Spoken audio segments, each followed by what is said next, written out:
ಈಗ ಬರುವಂತ ಪ್ರಶ್ನೆ ಏನಂದ್ರೆ, ನೀವು ರಾಮಲಿಂಗಾರೆಡ್ಡಿ ಅವ್ರ ಹೆಸರು ಹೇಳ್ತೀರಿ, ಕುಮಾರಸ್ವಾಮಿ ಅವ್ರ ಹೆಸರು ಹೇಳ್ತೀರಿ, ದೊಡ್ಡ ದೊಡ್ಡ ವ್ಯಕ್ತಿಗಳಿಗೆ ನಾನು ತಗೊಂಡ್ ಕೊಡ್ತೀನಿ ಅಂತ ಹೇಳ್ತೀರಿ.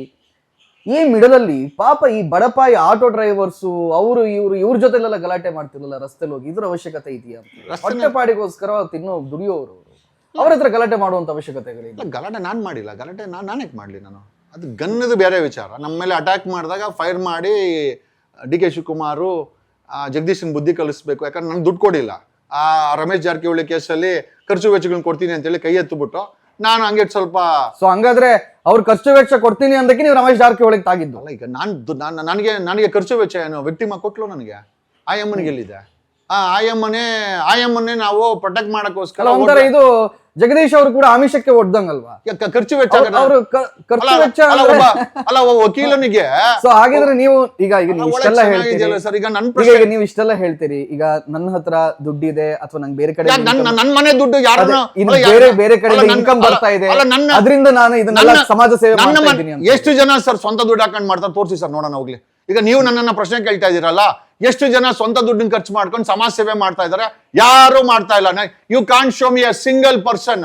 ನಾನು ನೈತಿಕವಾಗಿ 60-70 ಲಕ್ಷ ಖರ್ಚು ಮಾಡಿ ನಾನೇನು ಡಿ ಕೆ ಶಿವಕುಮಾರ್ ಹತ್ರ ದುಡ್ಡು ಕೇಳಕ್ ಹೋಗಿಲ್ಲ.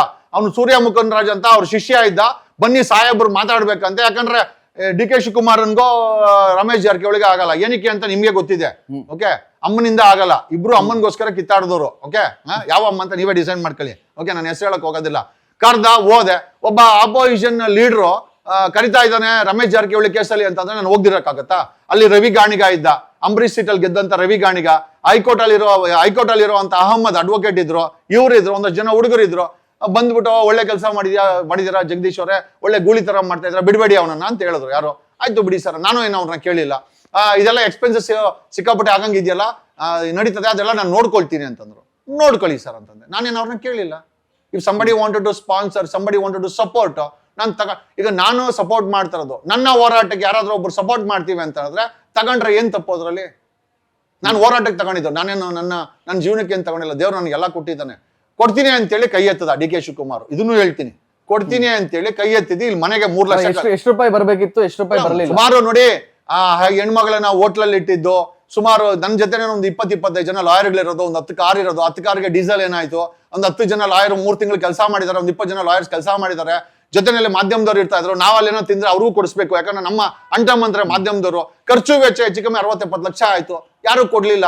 ನನಗೆ 3 ಲಕ್ಷ ಡಿ ಕೆ ಶಿವಕುಮಾರ್ ಕಳ್ಸೋದು ಯಾರ ಕೈ ಎಲ್ಲ ಎತ್ತಿ ಬಿಸಾಕದೆ ನಾನು. ಇಷ್ಟೇ, ಬರೀ ಏನಿಲ್ಲ. ಆ ದುಡ್ಡು ನನಗೆ ಸಿಗ್ಲಿಲ್ಲ, ನಾನು ಕೇಳಕ್ಕೂ ಹೋಗಿಲ್ಲ. ನೀವ್ ಹೇಳಿದ್ರಲ್ಲ, ಈಗ ಯಾರ ಹತ್ರನೂ ಆಮಿಷ ಅಲ್ಲ, ಅದು ಸಹಾಯ. ಈಗ ಲಂಚ ಕೇಳಿದ್ರೆ ಅದು ನಾನೇನ್ ಗೌರ್ಮೆಂಟ್ ಅಧಿಕಾರಿನೂ ಅಲ್ಲ, ನಾನೇನ್ ಡಿ ಕೆ ಶಿವಕುಮಾರ್ ಅಲ್ಲ. MLA ಆಗಿ ನಾನು ಒಬ್ಬ ಸಾಮಾನ್ಯ ಸಮಾಜ ಸೇವಕ. 3 ಲಕ್ಷ